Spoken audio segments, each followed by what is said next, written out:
का all out हो गया, बहुत ही बच्चों की तरह अपनी विकेट जो है गवाते चले गए। इवन डीकॉक को मैं बड़ा इसका जिम्मेदार ठहराऊंगा, जिस तरह उन्होंने मुकोंची को उन्होंने विकेट दी, साथ ही रिकल्टन ने भी जो मुकोंची को विकेट दी। इवन इस मैच के अंदर इतने ज्यादा चांसेस जो है वो न्यूजीलैंड की तरफ से प्रोवाइड किए गए फील्डिंग में। नॉर्मली ऐसा होता है कि जो न्यूजीलैंड है वो फील्डिंग में कभी भी चांस जो है वो नहीं देता। हमारी एक सीरीज थी, मैं न्यूजीलैंड के साथ था, 800 पुशअप का बताया, टेस्ट मैच था बांग्लादेश के साथ, बड़ा क्रंच सिचुएशन में चला गया और 5वें दिन तक गया। उसमें इसने बैटिंग बहुत ही आउटस्टैंडिंग की, मैच जीते। और उसके बाद इसका जो ट्रेडमार्क है पुशअप वाला, उन्होंने पुशअप लगाओ तो 200 से ऊपर वो 5 दिन के मैच के बाद भी इसने लगाए उस वक्त। तो वाकई ये जो है ना, ये super human, 200 pushup, super athletic. इनको कहीं बिजी करें हम तो और मजे की बात है ना कि एंजॉय करता है। हम तो कहते हैं कि and they played New Zealand today. क्या जबरदस्त परफॉर्मेंस देखने को मिली फ्रॉम न्यूजीलैंड। जो बात यहाँ पे चल रही थी कि they are a complete outfit and ऊपर से लेके नीचे तक उनके पास प्लेयर्स हैं, बैलेंस है, वो सारी चीजें आज हमें देखने को मिली। अ ट्रूली प्रोफेशनल जिसे कहते हैं टीम, हर प्लेयर ने अपनी जो है कंट्रीब्यूशन की और कम बैक किया। अगर आप कम बैक कर सकते हैं तो कम बैक कर ले, लेकिन वो मैच, वो कैच गिराने का भी कोई फायदा नहीं हुआ। बड़े स्मूथ तरीके से न्यूजीलैंड ने चेस करके दिखाया। एक चांस था न्यूजीलैंड को जो मिला जी शेफर्ड को, जिस पर जो रबाडा बॉलिंग कर रहे थे, वो भाग के गए डिकॉक कैच पकड़ने के लिए। कैच उनका था नहीं, ब्रेव्स का कैच था। शायद अगर वो कैच होता तो चीजें मुख्तलिफ हो सकती, लेकिन उसके बाद तूफान देखने को मिला दोनों की तरफ से। फिन एलन और शेफर्ड, इन दोनों का तूफान आया और वो तूफान अपने साथ जो है वो साउथ अफ्रीका को बहा के इस वर्ल्ड कप से कोसों दूर लेके आया। साहब देखिए, इससे पहले 5 मैचेस साउथ अफ्रीका ने T20 वर्ल्ड कप में न्यूजीलैंड को हराए हुए थे। न्यूजीलैंड जीता हुआ था 0। हेड टू हेड में जो रिकॉर्ड था वो पूरा का पूरा पलड़ा साउथ अफ्रीका के पलड़े में भारी था, 5-0 था। और आज फाइनली जब छठा मैच हुआ तो पहली जीत ना सिर्फ न्यूजीलैंड ने ले ली, बल्कि एक ऐसे बड़े स्टेज में आई जो कि सेमीफाइनल था। अली साहब, फिन एलन का स्टॉर्म देखने को मिला। पॉइंटिंग फॉर पाकिस्तान, उस पर तो हम जरूर आएंगे, लेकिन सिकंदर, न्यूजीलैंड ने जिस तरह से आज खेला है, उन्होंने बताया है कि they are well and truly one of the contenders in this T20 world cup, considering the fact कि शुरुआत अच्छी नहीं हुई थी उनके लिए। बट वही बात होती है ना, जो the hallmark of a good team, they can make a comeback like that. बिल्कुल, बहुत शानदार परफॉर्मेंस थी। 80 से कुछ पे 6 आउट थे और फिर वहां पे से ऑलमोस्ट 170 कर लेना और फिर उसको डिफेंड करना। आज स्पिन बड़ी शानदार रही न्यूजीलैंड की तरफ से। इस पे और बात करेंगे। और जहां तक पाकिस्तान की बात है, जब तक मुश्किलात बढ़ेंगी नहीं तो वो स्टोरी कंप्लीट नहीं होती ना। सारे ड्रामेटिक्स नहीं, इतनी भी मुश्किलात नहीं होनी चाहिए। इतनी नहीं हो, कुछ नहीं होगा। आए जी, मुलाकात करते हैं हमारे सारे चारों गेस्ट से। वाला जो मैच है, ये इनकी इतनी आसानी से जान छोड़ने वाला नहीं है। इतनी आसानी से इनकी जान नहीं छूटेगी। हैट्स ऑफ टू न्यूजीलैंड, लेकिन South Africa the most favourite team in this world cup because they beat the most favourite before this world cup which was India, and then they beat West Indies, and then they beat this New Zealand जिनसे वो आज match हारे हैं in the same world cup, in this world cup. देखिए, जहां हम बात करें टीम साइफर्ट और फिन एलन की, आमिर, हमने देखा है कि लास्ट मैच इंग्लैंड में टीम साइफर्ट 35, फिन एलन 29, लेकिन उसके अलावा इनकी जो अच्छी परफॉर्मेंस रही है वो एसोसिएट टीम से खिलाफ रही है। और आज सामने टीम साउथ अफ्रीका है, तो किस प्लानिंग के साथ इनको पावर प्ले में परफॉर्म करना नहीं, सभी साउथ अफ्रीका पहले से भी इनसे जलील होता है। कल याद है आपको, वो ऐसे करके बैट छोड़ा था 2015 में। नहीं, वो T20 हाँ, नहीं वैसे बात हाँ, एग्जैक्टली, वो 15 में ग्रांट एलियट ने बला छोड़ा था। लेकिन अली साहब, फिन एलन ने T20 वर्ल्ड कप की तारीख की सबसे तेज तरीन फास्टेस्ट एवर सेंचुरी, 33 गेंदों पे 100 छक्कों और चौकों की बारिश। और ये वो 2 खिलाड़ी थे अली साहब, फिन एलन और सैफर्ड। अगर आप इनको 5 ओवर 6 ओवर जब भी रोकोगे, पूरी न्यूजीलैंड को आप पकड़ सकते थे। इंग्लैंड ने भी यही किया था अगेंस्ट इंग्लैंड। इन दोनों का स्टार्ट बहुत अच्छा था, लेकिन जैसे ये आउट हुए तो आपने कहानी आपके हाथ में आ गई। लेकिन अगर आप इनको नहीं रोक सकोगे, फिर आप कुछ नहीं कर सकते। टेक अ बो, फिन एलन का जो ब्लास्ट देखने को राहुल टिंडा कह रहे टॉप चेस करो, ट्रॉफी उठाओ, ड्यू जिंदाबाद। दोनों ओपनर्स की बात करें, इनसे आप ये एक्सपेक्ट नहीं कर सकते कि ये अपनी गेम चेंज कर सकते। दोनों आते हैं, दोनों जो है वो आके बॉलर्स को डोमिनेट करना चाहते हैं। They want to play with freedom. वो जो उनको एक इनकरेजमेंट मिली हुई है कि जाके आपने अपनी गेम करनी है, वो वही करेंगे। अगर आप इनको ये कहेंगे कि एक इंपॉर्टेंट मैच आ रहा है टू चेंज द गेम, वो जो है वो आपको उल्टा भी पड़ सकता है। So if I am New Zealand's captain, I will encourage them to go and play their own game, क्योंकि अगर ये रोकने और दूसरे चक्रों में आए तो ये इनानी कैसे आउट हो जाएगा। सो अगर ये आउट होने से पहले डैमेज नहीं है कि वो इंडिया की कंडीशन में, डिफरेंट सिचुएशंस में, कंडीशन में खेल के आए, जैसे यहाँ पे आए तो दे आर वेल एडजस्टेड और उन्होंने अपने ह्यूमन रिसोर्स को राइटली जो है वो यूटिलाइज किया। अच्छा सकलैन, आपने न्यूजीलैंड की बात की थी कि किस तरह से दे आर प्लानिंग अहेड और उनके प्रोसेसेस कितने इन प्लेस हैं, बट बात वही आ जाती है कि the strength of a team is actually determined by when how they handle adversity. तो आज वो 6 for 84 थे, एक पॉइंट पे बिल्कुल बैकफुट पे थे, और एक टीम को वहां से वापस आना मैच में और इस तरह से डोमिनेट करना, इवन मतलब उसके बाद से उन्होंने मैच दिया ही नहीं इसी वर्ल्ड कप में। लेकिन वक्त वक्त की बात है, टाइम टाइम की बात है और जगह जगह की बात है।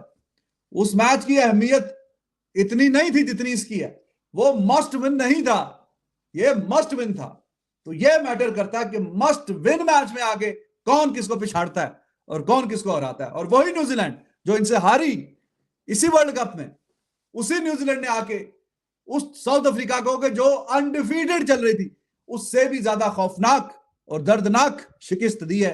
और ऐसी शिकस्त इनके सीने पे इन्फ्लिक्ट कर दी है कि अब ये आने वाले कई सालों तक इससे निकलते निकलते लग जाएंगे, क्योंकि इस तरह की जो हारें होती हैं साइकोलॉजिकली आप देखो ड्यू के साथ स्किल लेवल भी तो बड़े हाई है ना, जिस तरह से मारते हैं। क्योंकि साउथ अफ्रीका का जो स्ट्रेंथ थी वो फास्ट बॉलर थी। साउथ अफ्रीका रबाडा कर सका, अगर वो थोड़ा सा स्टे कर लेता। मार्को जेनसन, और अगर आप देखो स्पिन बॉलिंग वो नहीं था, केशव महाराज पे डिपेंड कर रहे थे, लेकिन स्पिन डिपार्टमेंट इनका वो नहीं था। जैसे न्यूजीलैंड की अगर आप बात करते हो, उनके पास काफी ऑप्शन थे, इवन तो आज सऊदी को भी नहीं खिलाया था। लेकिन अली साहब वन साइडेड मैच, बिल्कुल वन साइडेड, 12.5 ओवर में सेमीफाइनल में 170 रन का टारगेट चेज हो गया। ये बहुत ही क्लिनिकल, बहुत ही डोमिनेटिंग, क्योंकि जो इनकी क्रिकेट खेलने का तरीका था वो नहीं बदला और तमाम प्लेयर्स ने अपनी कोशिश की। एक टाइम पे लग रहा था कि न्यूजीलैंड की कंडीशनल एडजस्टमेंट शायद नहीं है, लेकिन जैसे ही सेंटनर आते हैं और वो मिकोंकी जो हैं, और मैं पहले आपको बताता हूँ मिकोंकी सिर्फ T20 में नहीं खेलते, उन्होंने फर्स्ट क्लास क्रिकेट बड़ी लंबी खेली हुई है। उनके 70+ फर्स्ट क्लास गेम्स हैं, उनकी 35+ की एवरेज है।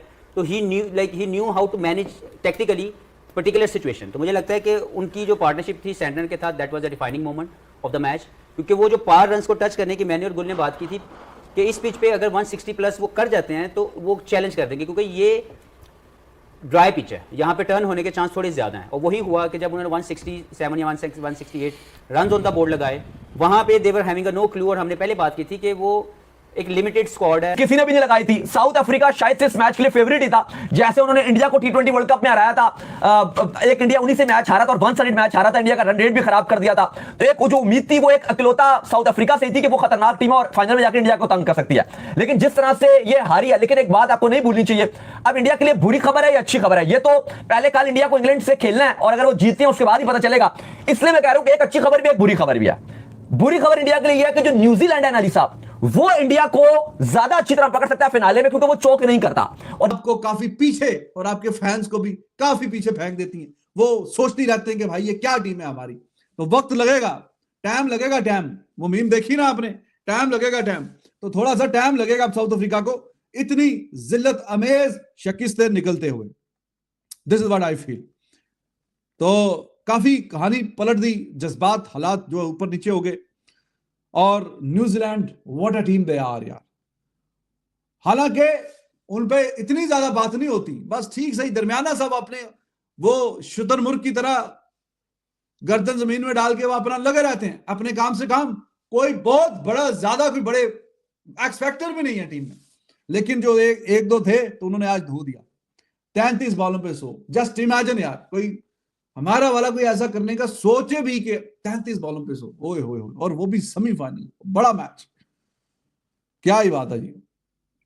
तो दोस्तों पहला वर्ल्ड कप का सेमीफाइनल दक्षिण अफ्रीका वर्सेस न्यूजीलैंड, यानी कि साउथ अफ्रीका वर्सेस न्यूजीलैंड। भाई साहब क्या कमाल का मैच हुआ, लेकिन एक्सपेक्टेशन जो है हमारी साउथ अफ्रीका के साथ थी बहुत ज्यादा, लेकिन न्यूजीलैंड ने पूरा गेम ही पलट दिया। और तारीफ करनी पड़ेगी यहाँ पे फिन एलन की, जिन्होंने महज 33 बॉलों पर 100 रन बनाए और टीम को इतनी आसानी से जिता दिया। 13वें ओवर में ये मैच जो है टीम न्यूजीलैंड बहुत आसानी से जीत गया। मैं आपको पहले बता देता हूं, दक्षिण अफ्रीका यहाँ पर साउथ अफ्रीका पहले खेलने उतरी, जहां पर जो है मार्करम जल्दी आउट हो गए, डिकॉक जल्दी आउट हो गए, दोनों ने, एक ने 18 रन बनाए, एक ने 10 रन बनाए। रिगल्टन आए 0 पे पहली बॉल पे आउट हो गए। ब्रेव्स ने यहाँ पे थोड़ा सा लगा कि यहाँ पर थोड़ा सा जद्दोजहद कर रहे हैं, 34 रन की उन्होंने पारी खेल, लेकिन उन्हें भी जिस्म ने आउट कर दिया, निसम ने। अब यहाँ पर जो है डेविड मिलर 6 रन पे आउट हो गए, स्टर्ट 29 पे आउट हो गए। लेकिन यहाँ पर जो मार्को जैनसन आए, जिन्होंने यहाँ पर 55 रन बनाए, जिसकी बदौलत यहाँ पर 169 का टोटल बना पाई साउथ अफ्रीका। अब यहाँ पर मैं आपको बॉलिंग बता देता हूं, हेनरी ने 2 विकेट लिए, मैकॉली ने 2 विकेट लिए और यहां पर 2 विकेट लिए सचिन रविंद्र ने। लेकिन भाई जब न्यूजीलैंड खेलने आई तो टारगेट था उसके पास 170 का, लेकिन न्यूजीलैंड भाई किसी और इरादे से आई थी। टिम सैफर्ड और फिन एलन ओपनिंग पेयर जब खेलना है तो 58 रन बनाए यहाँ पर सेफर्ट ने रबाड़ा की बॉल पे आउट हो गए, लेकिन फिन एलन रुकने का नाम ही नहीं ले रहे थे और 33 बॉलों पे 100 रन बनाए उन्होंने और मैच को बड़े ही आसानी से 13वें ओवर में जिता के ले गए। और मैं बता रहा हूं ये सुपर फास्ट जो है अब तक की हिस्ट्री की सुपर फास्ट 100 है जो फिन एलन ने मारी है, महज 33 बॉलों पे 100 रन। अब यहाँ पर जो एक विकेट के नुकसान पर जीत गई न्यूजीलैंड, बड़े ही आराम से जीत गई। लेकिन देखने वाली ये बात होगी जिस तरह की इन्होंने यहाँ पर जो है परफॉर्मेंस दिखाई है, भाई बिल्कुल हिला दिया है। इस तरह इसके उम्मीद नहीं थी रिजल्ट की, क्योंकि साउथ अफ्रीका को फेवरेट माना जा रहा था यहाँ फाइनलिस्ट के लिए, लेकिन भाई साउथ अफ्रीका को हरा के न्यूजीलैंड पहुंच चुके फाइनल में। अब अगला मैच दूसरा सेमीफाइनल का होने वाला है संडे में, इंडिया वर्सेस इंग्लैंड का। जो भी मैच उनमें से जीतेगी उसके बाद उसका फाइनल होगा न्यूजीलैंड के साथ, क्योंकि न्यूजीलैंड बिल्कुल फाइनल में पहुंच चुकी है। अगले मैच पे सबकी नजर रहेगी। तो दोस्तों प्लीज वीडियो को पूरा देखना, कमेंट जरूर लिखना और जो लोग चैनल पर नए प्लीज सब्सक्राइब जरूर करना। हम आपके लिए ऐसी क्रिकेट से जुड़ी पाकिस्तानी रिएक्शन वीडियोस को लाते रहेंगे। जय हिंद, जय भारत।